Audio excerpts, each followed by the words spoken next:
Hello అండి, అందరికీ నమస్కారం. Welcome back to my channel.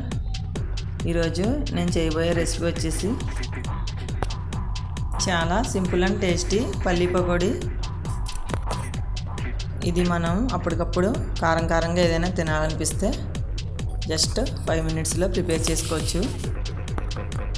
ఇది ఎలా ప్రిపేర్ చేసుకోవాలో దీనికి కావాల్సిన పదార్థాలు ఏమిటో చూద్దాం. ఫస్ట్ వచ్చేసి ఒక గిన్నెలోకి పల్లీలు తీసుకోవాలి. నేనైతే 1/2 కేజీ పల్లీలు తీసుకున్నాను. ఇందులో 2 చెంచాల వరిపిండిని యాడ్ చేసుకోవాలి.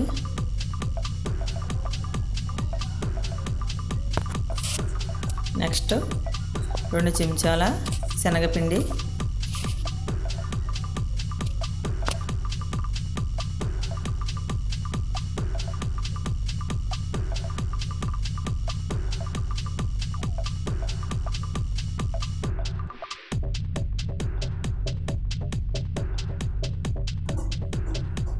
నెక్స్ట్ వచ్చేసి ఒక 1/2 చెంచా కారం,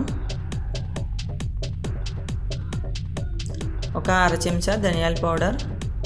ఇది ఆల్రెడీ ఇంట్లోనే ప్రిపేర్ చేసింది.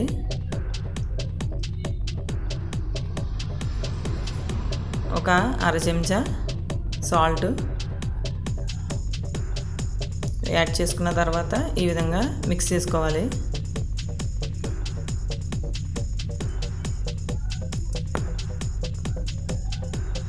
ఇప్పుడు దీన్ని కొంచెంగా కలుపుతూ వాటర్ యాడ్ చేసుకోవాలి. వాటర్ ఎక్కువ కాకుండా చూసుకోవాలి. కొద్దిగా వాటర్ పోసుకొని కలుపుకోవాలి.